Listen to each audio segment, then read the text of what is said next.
Assalamualaikum warahmatullahi wabarakatuh. Alhamdulillah, asyhadu an la ilaha illallah wa asyhadu anna Muhammadan abduhu wa rasuluh.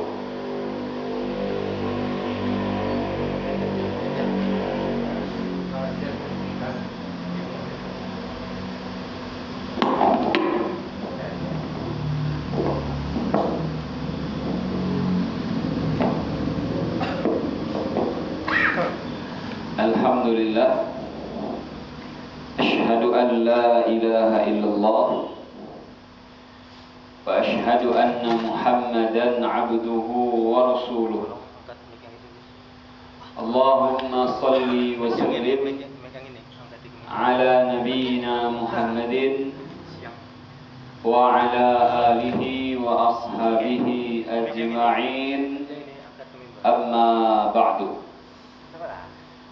Bapak-bapak, ibu-ibu, para ikhwah dan akhwat, serta anak-anak pesantren, kemudian semua kaum muslimin wal muslimat yang hadir pada malam ini, yang semoga semuanya dalam kondisi yang baik. Alhamdulillah, kita bersyukur kepada Allah. Pada malam ini kita kembali hadir duduk bermajelis di masjid. Mudah-mudahan kehadiran kita kehadiran yang membawa manfaat. Amin ya rabbal alamin.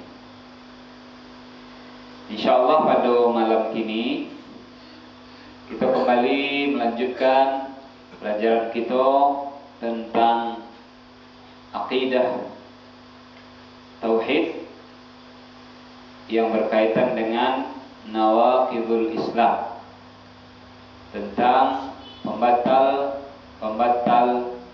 keislaman. Pada malam ini kita cari poin berikutnya yang ditulis oleh Syekh Muhammad At-Tamimi, Ats-Tsaminu, poin pembatal keislaman yang ke-8. Mudhaharatul musyrikina wa muawanatuhum 'alal muslimina.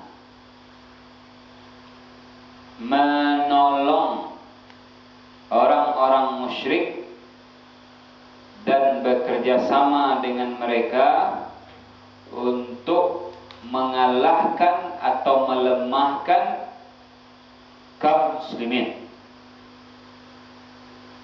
Ya, menolong atau membantu orang-orang musyrik, orang kafir untuk merendahkan, mengalahkan, menghinakan kaum muslimin.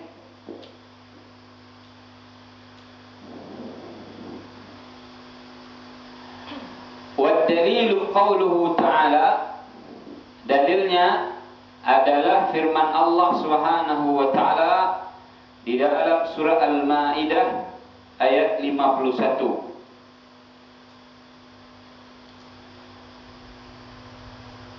Ketika Allah Subhanahu wa ta'ala menyebutkan ya ayyuhalladzina amanu la tattakhidul yahuda wan nasara awliya'a. Wahai orang-orang yang beriman, janganlah kalian menjadikan orang Yahudi, orang Nasrani, orang kafir, orang musyrik sebagai wali-wali. Nah, kalian mencintainya, membantunya, loyal kepadanya, membelanya, dan seterusnya. Kemudian dilanjutkan ayatnya, Allah Subhanahu wa ta'ala mengatakan, wa may yatawallahum minkum fa innahu minhum.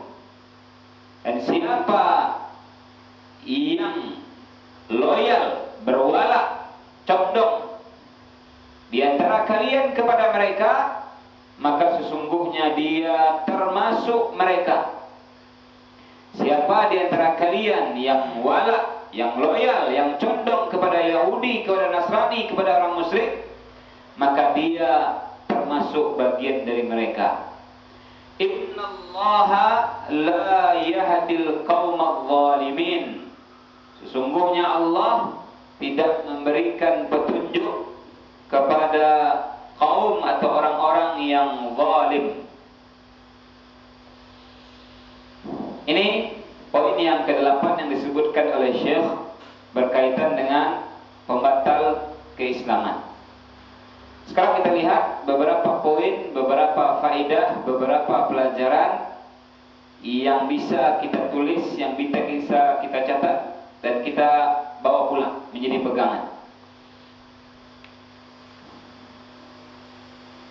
Yang pertama sekali yaitu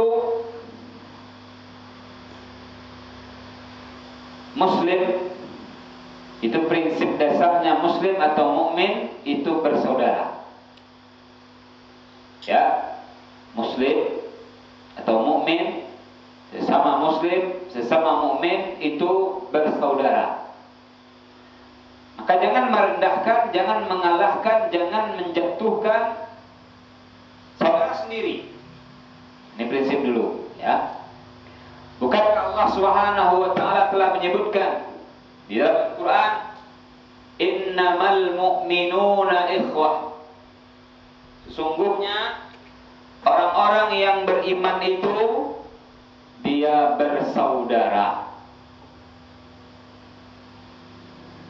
Di dalam hadis juga Nabi menyebutkan al-muslimu akhul muslim. Seorang muslim adalah saudara bagi muslim yang lain. Jadi ketika kita memahami bahwasanya kita sesama muslim bersaudara, kita sesama mukmin bersaudara, maka jangan mengalahkan, menjatuhkan, ya, menghinakan, menghancurkan saudara kita sendiri.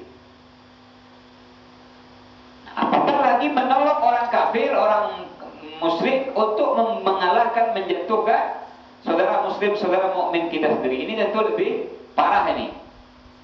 Makanya dibahas nanti mengenai ini. Menolong orang musyrik, orang kafir untuk menghinakan, menjatuhkan kaum muslimin.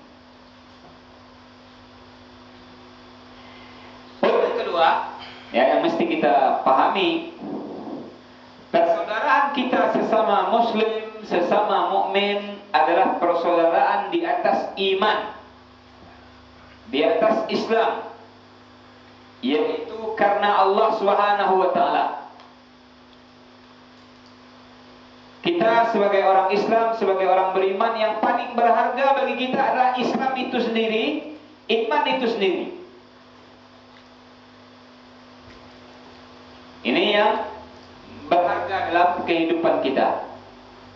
Nah, persaudaraan kita dengan muslim, dengan mukmin adalah karena keislaman itu, karena keimanan tersebut, karena sesuatu yang paling berharga bagi kita. Maka jangan kita merusaknya, jangan kita menodainya, jangan kita menghinakan dan menjatuhkan saudara muslim atau mukmin kita sendiri. Karena persaudaraan kita dengan mereka adalah di atas karena keislaman dan karena keimanan, yaitu karena Allah Subhanahu wa taala. Kan sudah disebutkan di antara keutamaan dan keistimewaan orang yang bersaudara karena Allah, orang yang dekat, akrab karena Allah, dia bertemu karena Allah, dia berpisah karena Allah, maka dia nanti di antara keistimewaannya akan mendapatkan naungan Allah di akhirat, di mauqif, di mahsyar. Ketika tidak ada naungan kecuali hanya naungan Allah Subhanahu wa taala. Ya, dua orang yang saling mencintai karena Allah Subhanahu wa taala, bertemu karena Allah, berpisah karena Allah, dinaungi oleh Allah nanti. Di saat manusia panik, ketakutan, kecemasan, nafsi-nafsi, seorang-seorang urus diri sendiri, Sampai-sampai tidak peduli dengan keluarganya, dengan ayahnya, dengan ibunya, dengan anaknya, dengan istrinya, dengan suaminya, dengan saudaranya, dengan saudarinya, tidak peduli lagi. Saking panik dan takutnya. Nah, ketika itu ada yang dijaga oleh Allah, dilindungi oleh Allah, dinaungi oleh Allah. Di antaranya yang bersaudara karena Allah Subhanahu wa taala. Persaudaraannya karena keislaman, karena keimanan, karena Allah Subhanahu wa taala. Kemudian Bapak-bapak, para ikhwan dan akhwat semuanya, yang berikutnya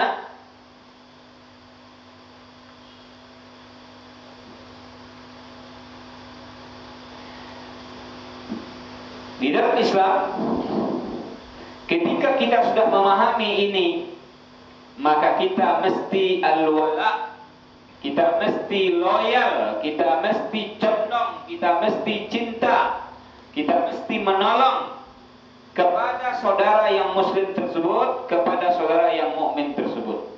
Ini namanya al-wala. Ya, loyalitas kita, condongnya kita, kecintaannya kita, kedekatannya kita, pertolongannya kita adalah kepada saudara muslim dan mukmin kita.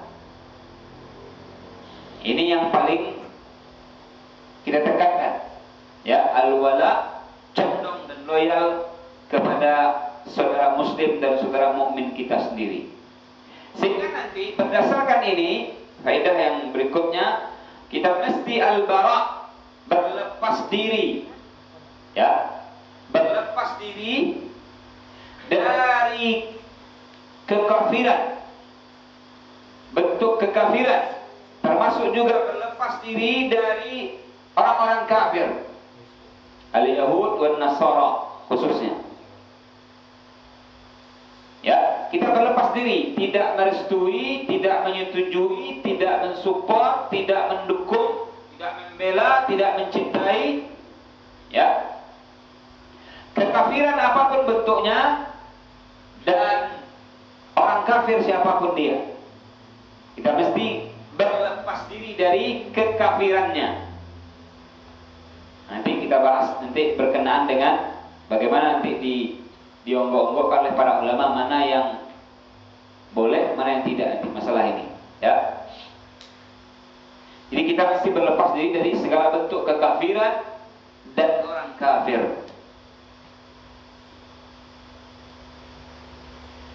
Kemudian termasuk juga dalamnya adalah kita al-bara, berlepas diri dari segala bentuk kesyirikan dan juga orang-orang musyrik. Ya, bentuk kesyirikan tadi kekafiran ya. Sekarang poinnya al-bara, berlepas diri dari segala bentuk kesyirikan dan juga orang-orang musyrik yang berbuat syirik kepada Allah Subhanahu wa taala. Seperti agama-agama musyrik. Ya. Dan juga orang-orang yang musyrik. Maka kita al-bara, berlepas diri dari mereka. Tidak mendukungnya, tidak setuju dengannya, tidak mensupportnya, tidak membantunya, tidak menolongnya, tidak merestuinya. Ya. Dari segala bentuk kesyirikan dan orang musyrik tersebut.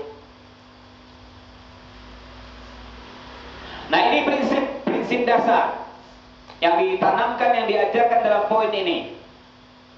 Sehingga jelas masalahnya Islam, Muslim, iman dan mukmin, maka kita loyal, kita pro, kita dukung, kita menolong, kita setuju, kita angkat, kita naikkan.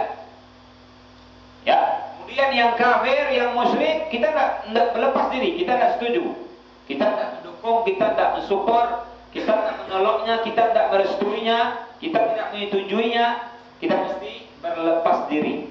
Al-bara. Ya, inilah al-bala wal bara. Mesti kita pahami ini.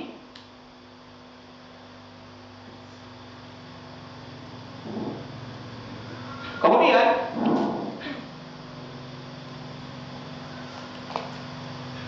disebutkan oleh Syekh di sini bahwasanya yang termasuk pembatal keislaman adalah menolong, membantu kafir, orang musyrik dalam rangka ya melemahkan dan mengalahkan kaum muslimin.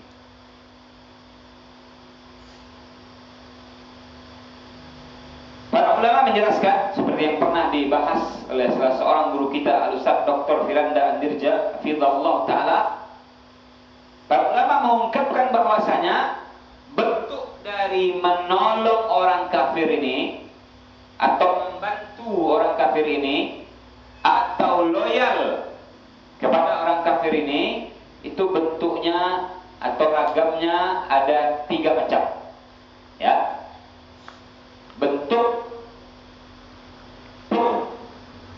loyal, cenderung ya, condong kepada orang musyrik, kepada orang kafir itu bentuknya ada beberapa macam. Ada 3. Ya. Yang pertama itu bentuk loyal, bentuk wala yang besar, ya, al-muwalatul kubra.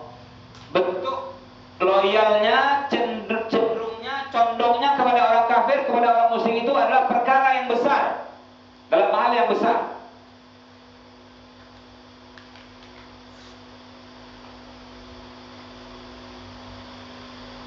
Nah, kalau model pertama ini, ya, bentuk pertama ini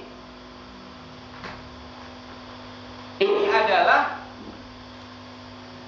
bentuk dia membela kafir, yaitu dia membela kesyirikan, membela kekafiran, membela orang kafir, membela orang musyrik. Yang dibela kekafirannya dan kesyirikannya, ya, membela agama kafir, membela agama musyrik, ya. Kemudian dia tidak suka atau benci dengan tingginya agama Islam. Dia tidak suka atau benci dengan unggulnya agama Islam. Nah, ini poin ini. Makanya ini adalah termasuk loyal yang besar nih, ya. Loyalnya, cenderungnya kepada orang kafir itu adalah karena membela agama kafir, membela kesyirikan. Tidak ingin Islam ini naik, tidak ingin Islam ini unggul. Dia tidak suka, dia benci Islam ini naik, Islam ini unggul. Ya, ini bentuk model yang pertama. Nah, ini kata para ulama, ya, bahwasanya hal seperti ini adalah ijma, sepakat seluruh ulama. Kalau bentuk loyalnya kepada orang kafir adalah karena membela agama kafir atau membela agama musyrik, atau benci Islam naik, atau benci Islam unggul, maka kalau begini onggoknya, maka sepakat seluruh ulama dia batal Islamnya. Batal Islam. Ya. Allah Subhanahu wa taala menyebutkan dalam Al-Qur'an, "Huwallazi arsala rasulahu bil huda wa dinil haqq liyudhhirahu 'ala ad-dini kullihi." Allah Subhanahu wa taala dialah yang telah mengutus Rasulnya sallallahu alaihi wasallam dengan membawa ilmu, membawa hidayah, membawa agama yang benar, membawa amalan yang saleh. Untuk apa? Untuk agar agama itu tinggi, agar agama itu unggul daripada seluruh agama manapun. Nabi atau Rasul diutus oleh Allah agar agama Islam ini tinggi, unggul. Nah, dia, orang-orang ini, dia ingin Islam itu jatuh, Islam itu di bawah. Nah, berarti ini dia apa? Menentang Al-Quran, menentang dakwahnya Rasul Sallallahu Alaihi Wasallam. Maka ini bentuk loyal atau pro kepada orang kafir yang paling besar. Ya, dia loyalnya, dia cenderungnya karena membela agama kafir, membela agama musyrik, dan ingin Islam ini jatuh. Dia benci, dia tidak suka Islam ini unggul, Islam ini jaya, Islam ini lebih. Termasuk juga Allah mengatakan tadi dalam surah Al-Maidah, "Wa may yatawallahum minkum fa innahu minhum.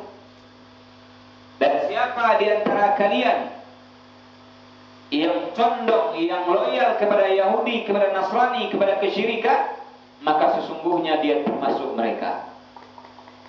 Ya, ini adalah loyal karena agama kafir, karena membela kesyirikan dan kekafiran. Innallaha la yahdil qaumadz zalimin. Sesungguhnya Allah itu tidak memberikan hidayah, tidak memberikan petunjuk kepada orang-orang yang zalim, kepada orang-orang yang musyrik. Ya, Allah tidak memberikan petunjuk. Nah, ini yang pertama, bentuk ya loyal atau al-wala kepada orang-orang kafir. Yang kedua, bentuknya yaitu loyal kepada orang kafir tetapi dalam masalah yang di bawah itu, yang disilahkan oleh para ulama al-muwalatus sughra. Ya, dia condong, dia loyal namun dalam perkara yang tidak besar, dalam perkara yang kecil. Ya.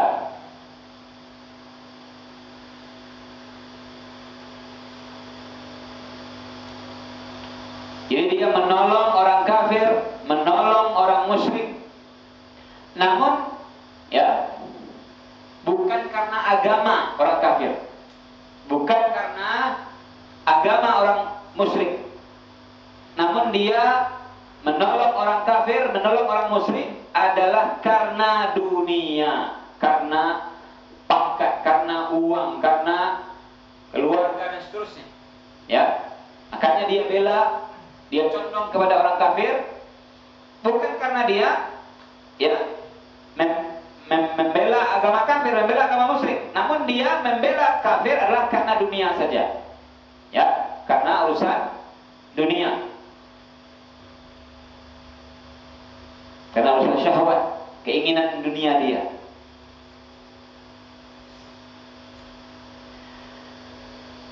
Model yang kedua ini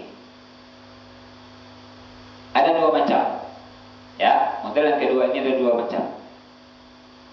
Yang pertama adalah menjadi mata-mata bagi orang kafir. Jadi dia menjadi mata-mata tapi bagi orang kafir. Ya. Bagaimana orang kafir aman, bagaimana orang kafir menang, bagaimana orang kafir itu dapat. Ya. Jadi menjadi mata-mata bagi orang kafir. Namun sekali lagi, dia menjadi mata-mata itu bukan karena membela agama kafir, enggak, cuma karena dunia, ya, karena dunia, karena keluarga, karena uang, karena pangkat, karena suku, pokoknya karena dunia, ya, bukan karena agama. Kalau tadi apa? Dia membela kafir karena ingin membela agama kafir itu, ingin menjatuhkan, mengalahkan, membenci Islam. Nah, ini dia menjadi mata-mata bagi orang kafir adalah karena dunia. Nah, apakah ini termasuk pembatal keislaman ataukah tidak? Ya, maka dalam hal ini para ulama menjelaskan ya bahwasanya menjadi mata-mata ya bagi orang kafir bukan karena membela kafir, tapi karena keluarga atau karena duit atau karena yang lainnya, ya, maka ini tidak termasuk pembatal keislaman. Ya, tidak termasuk pembatal keislaman. Kenapa? Karena dia membela orang kafir, jadi mata-mata bagi orang kafir tersebut adalah karena dunia, bukan karena dia membela agama kafir, bukan karena dia mendukung kekafiran, bukan karena dia ingin Islam ini kalah, Islam ini rendah, tidak. Tapi semata-mata karena dunia. Dalilnya panjang, ya. Ada kisah dalam hadis Sahih Bukhari dan juga dalam hadis Sahih Muslim tentang kisah sahabat Nabi yang dulu dia pernah ikut perang Badar. Namanya sahabat Nabi ini Habib bin Abi Balta'ah. Jadi beliau ini dulu pernah ikut perang Badar, sahabat Nabi ini. Kemudian suatu hari, suatu kesempatan, ketika Nabi di Madinah ingin memerangi orang-orang kafir, orang-orang musyrik di Makkah, disusun rencana oleh Nabi SAW, dirahasiakan dulu apa strateginya, hanya diketahui oleh kaum muslimin atau oleh pasukan khusus. Kemudian kapan diserang, kapan mulai lakukan perjalanan ke Makkah menyerang orang-orang kafir. Kemudian sahabat Nabi ini, Hatib bin Abi Balta'ah ini, kemudian beliau menulis surat yang ditujukan kepada beberapa kerabatnya atau temannya yang dulu baik sama dia, orang kafir di kota Makkah, ya, yang punya jasa kepada beliau ini radhiyallahu anhu. Jadi sahabat ini, Hatib bin Abi Balta'ah ini menulis surat bahwasanya Nabi Muhammad dan pasukannya akan menyerang Makkah, maka hati-hati. Ntar dulu, selamatkan diri, ya. Ini namanya membocorkan rahasia dan strategi Nabi dalam peperangan. Dan ini beliau mirip seakan-akan menjadi mata-mata bagi orang kafir Makkah. Padahal beliau tidak berniat jadi mata-mata. Beliau hanya mengasih tahu itu karena belas jasa. Dulu orang-orang Makkah itu banyak juga orang Makkah itu baik sama dia, ya. Maka beliau hanya membalas jasa saja supaya agak aman gitu. Jadi beliau membuka rahasia Nabi, strategi Nabi itu bukan karena membela agama kafir, ya, bukan juga karena Islam ini ingin mundur, tidak, tapi semata-mata karena hubungan dunia, kerabat dekat, ingin balas jasa dan seterusnya. Ditulislah surat, kemudian dititipkan agar diberikan kepada orang-orang yang Makkah tersebut melalui seorang perempuan. Kemudian Nabi diberitahu oleh Allah Subhanahu wa taala bahwasanya perempuan membawa sebuah surat, sebuah lembaran untuk diberikan kepada orang-orang kafir Makkah. Kemudian diperintahkanlah beberapa orang sahabat Nabi, kalau tidak salah 3 orang sahabat Nabi, untuk mengejar perempuan yang membawa lembaran surat tersebut. Salah sahabat Ali, kemudian sahabat Zubair, kemudian sahabat Mikdad. Dikirim 3 orang sahabat ini untuk mengejar perempuan tadi yang membawa lembaran surat yang berisi tentang strategi Nabi untuk memerangi orang-orang kafir Makkah. Ya. Kemudian alhamdulillah 3 sahabat Nabi yang diutus mengejar perempuan ini akhirnya dapat perempuan tersebut. Ya, dapat. Lalu sahabat Ali atau sahabat Nabi ini minta, mana lembaran, mana surat yang ada padamu. Kemudian perempuan tadi tidak mau dia, ya, tidak ada, nama susuri aku, ada loh. Lalu diancam oleh sahabat Nabi ini, berikan surat itu kepada kami atau kami periksa sendiri. Itu kami buka pakaian kamu, periksa sendiri, ya, berikan. Tidak kami telanjangi kamu, yaitu kami periksa langsung ke badan kamu. Berikan. Diancam oleh sahabat ini. Kemudian diberikan. Ternyata disembunyikan di bagian rambutnya. Ya, lalu diberikan. Surat itulah yang berisi pesan dari sahabat Hatib bin Abi Balta'ah agar beberapa orang musyrik Makkah agar menyelamatkan diri karena Nabi mau menyerang. Ya, kemudian dibawalah surat itu kepada Nabi SAW. Akhirnya dipanggil sahabat Hatib bin Abi Balta'ah ini, kemudian diinterogasi oleh Nabi SAW. Akhirnya sahabat Hatib bin Abi Balta'ah ini menyampaikan dia bukan karena membela orang musyrik, orang kafir Makkah, bukan ingin agama Islam ini rendah, bukan ingin dia murtad, tapi orang-orang berapa kaum di Makkah itu baik sama dia dulu, dia ingin balas jasa saja, ya. Maka ketika itu, yaitu salah seorang sahabat Nabi yang paling bagat, ya, Umar bin Khattab, minta izin kepada Nabi SAW agar memenggal kepala sahabat Hatib bin Abi Balta'ah ini, ya, yaitu hukuman mati. Namun ketika itu ditahan oleh Nabi SAW karena sahabat Hatib bin Abi Balta'ah ini beliau ikut perang Badar dulu. Tidak sembarang orang ini. Sahabat kalau ikut perang Badar ini kemuliaannya sangat tinggi. Ini tidak boleh. Akhirnya Umar bin Khattab, ya, menangis mendengar pesan Nabi SAW jangan dihukum. Nah, ini dalil oleh para ulama bahwasanya orang kalau, ya, menjadi mata-mata atau sedikit menolong, tapi bukan Islam ini ingin rendah, tapi karena dunia. Nah, maka ini termasuk bukan pembatal keislaman. Ini adalah dosa besar, betul. Ini adalah dosa besar. Ini adalah dosa yang sangat besar.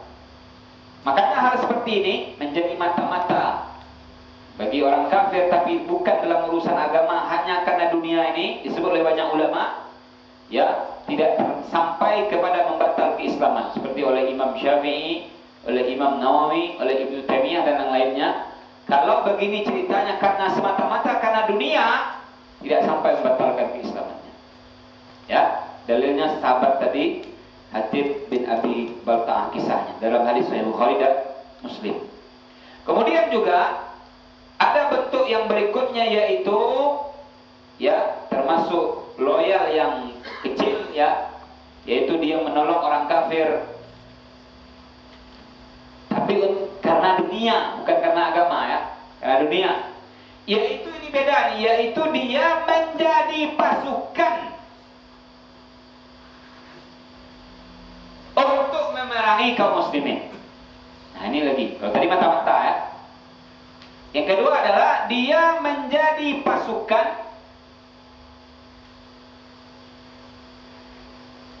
barisan kelompok orang kafir untuk memerangi kaum muslimin. Nah, inilah berarti bahasa capek inyo Islam, ya, barang antara Islam dan kafir, Pak. Inyo Islam tapi inyo masuk pasukan kafir, ya. Jadi hukum membantu pasukan kafir untuk memerangi kaum muslimin. Baik, membantu itu berupa fisik langsung badannya, ingin bagian dari tentara pasukan orang kafir padahal Islam. Kemudian ataunya membantu berupa harta, pistol, apa untuk membantu pasukan kafir, ya. Atau mungkin strategi, ide yang disampaikan untuk kemenangan pasukan kafir, ya. Maka yang kedua ini tajam perbedaan pendapat para ulama. Apakah dia batal Islamnya atau tidak? Ya, apakah batal Islamnya atau tidak? Pendapat pertama, kalau dia membantu pasukan kafir untuk memerangi kaum muslimin, baik membantunya sebagai pasukan atau membantu harta atau membantu strategi, maka pendapat pertama adalah orang yang membantu tersebut langsung kafir secara otomatis. Ya, kafir secara otomatis.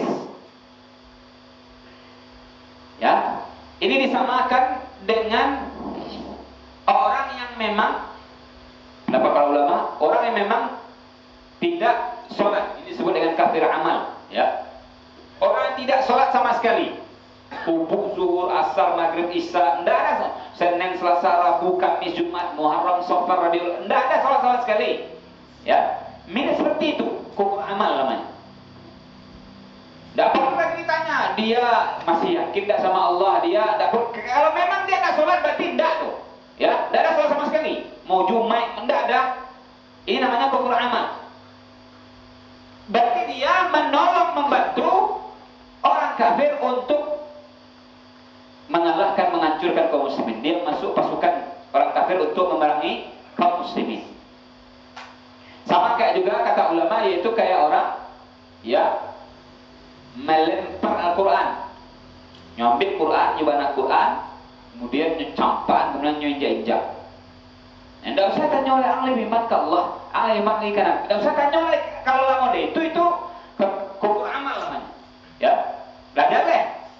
Sama kayak gini, dia masuk ke tentara orang kafir memerangi kaum muslimin. Nah ini pendapat pertama. Kalau dia membantu pasukan kafir untuk memerangi kaum muslimin, maka dia kafir secara otomatis. Ini pendapat pertama, ya.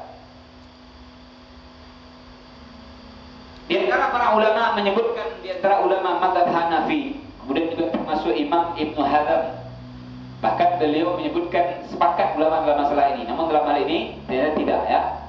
Kemudian juga termasuk salah seorang ulama dari mazhab Syafi'i, ya. Kemudian juga salah seorang ulama kontemporer namanya Syekh Ahmad Syakir, salah seorang ulama peneliti hadis, ya, dari Mesir kalau tidak salah beliau. Jadi ini penjelasan para ulama bahwasanya kalau dia membantu pasukan kafir untuk memerangi kaum muslimin, maka ini dia kafir secara otomatis. Ya. Pendapat kedua adalah tidak kafir.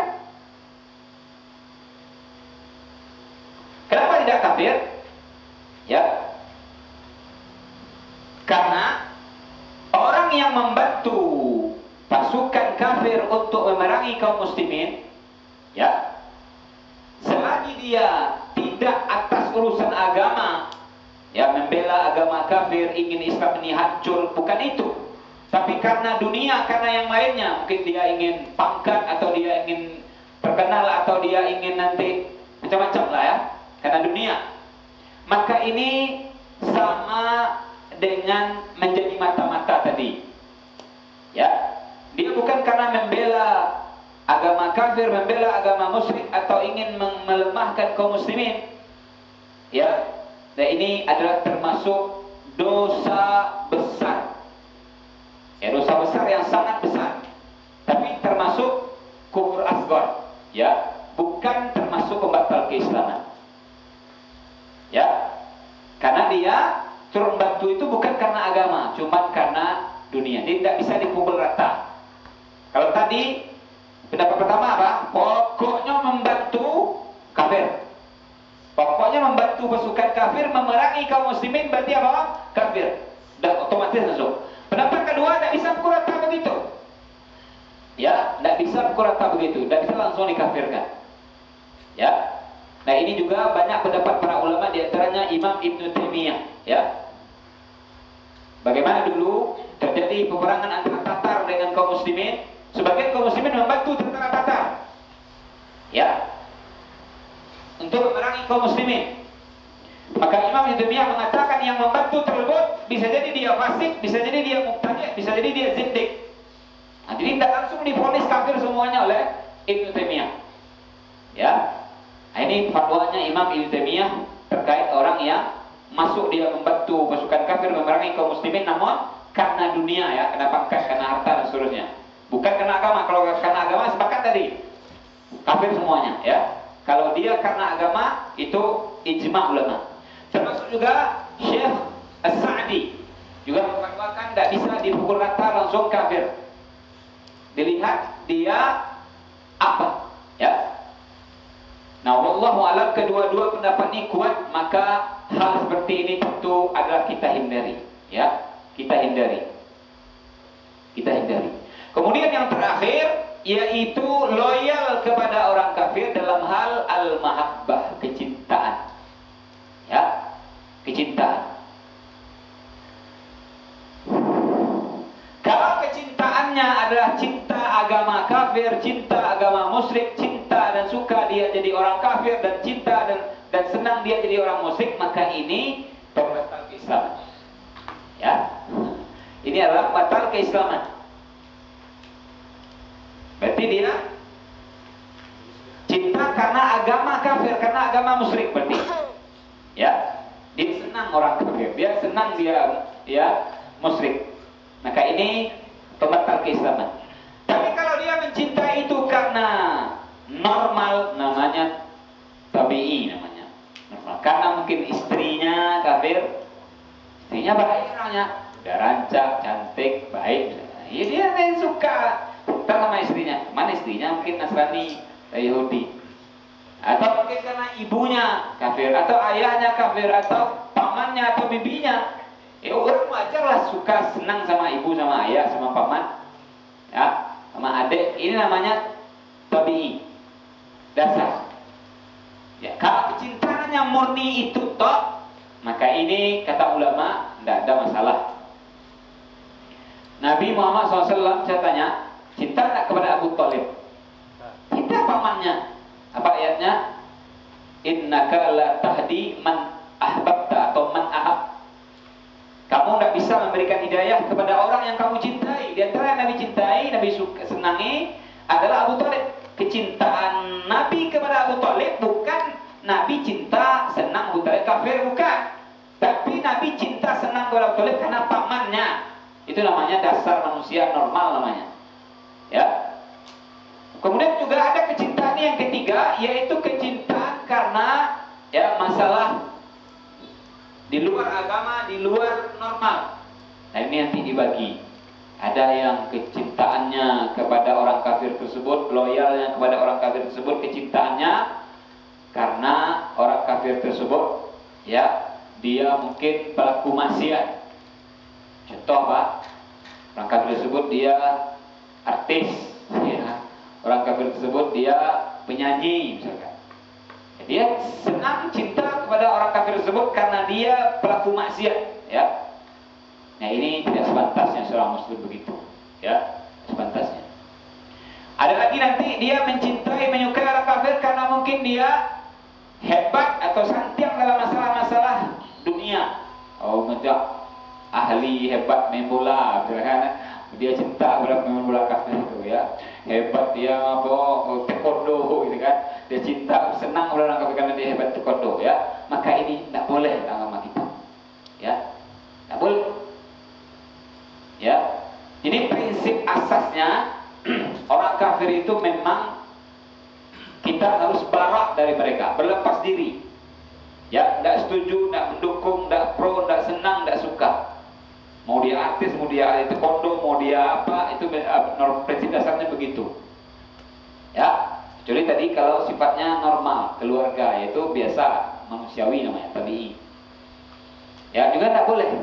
Namanya tidak ada lagi pemain bola yang muslim, ya. Atau ahli taekwondo yang mukmin, artinya yang ngaji ikut kajian juga, tapi dia ahli taekwondo. Kan ada juga, ya. Ya, banyak mungkin, ya.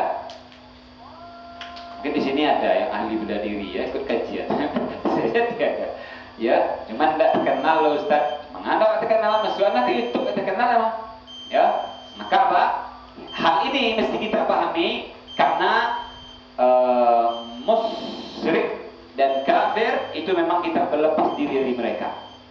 Ya, tidak boleh kita menyukai dan menyenanginya. Nah, kemudian yang perlu kita sampaikan juga adalah ketika agama Islam, ketika agama Nabi Muhammad mengajarkan al-bara', berlepas diri dari kekafiran dan musyrik, tidak boleh support, tidak boleh mendukung, tidak boleh cinta, tidak boleh pro, tidak boleh senang kepada orang kafir, kepada orang musyrik. Bukan berarti Islam mengajarkan zalim kepada mereka. Bukan berarti Islam melegalkan boleh kurang ajar kepada mereka, boleh menipu mereka, ya, boleh mengicuh mereka, boleh langgar perjanjian dengan mereka. Bukan begitu. Berbeda nonggoknya. Beko bisa salah paham. Kalau salah paham itu bahaya. Ya. Nah, bisa diteroris, bunuh sembarangan. Ya. Nah, jadi tolong dibedakan. Ya, ketika kita tidak mendukung, tidak pro kepada orang kafir, kepada orang musyrik, bukan berarti kita zalim kepada mereka, tidak adil kepada mereka, tidak. Ya. Justru Islam menegakkan keadilan. Ya. Tetap tak boleh zalim. Itu. Ya. Tetap menepati perjanjian. Nah, ini adalah onggok yang berbeda. Ya, jangan disamaratakan karena ini bisa berbahaya. Kemudian yang berikutnya yang ingin kita sampaikan faedah yaitu hidayah taufik di tangan Allah. Ya, innallaha la yahdil qaumadz zalimin. Sesungguhnya Allah tidak memberikan petunjuk kepada orang zalim. Ini hidayah taufik. Hidayah taufik itu hanya Allah yang macik. Apa hidayah taufik? Seseorang dari tertungkul menjadi tergeletak, dari musyrik jadi mukmin, muwahhid, jadi kafir dia jadi muslim, jadi dia tidak sholat menjadi sholat, ya, dari dia bampok jadi tidak bampok. Itu namanya berubah total. Nah, itu yang maci hanya Allah. Hidayah taufik itu di tangan Allah Subhanahu wa taala. Nah, bisa ada. Yang bisa kita hanyalah hidayah al-irsyad atau hidayatul bayan. Apa tuh? Menegur, menasehati. Itu sampai situ baktehnya.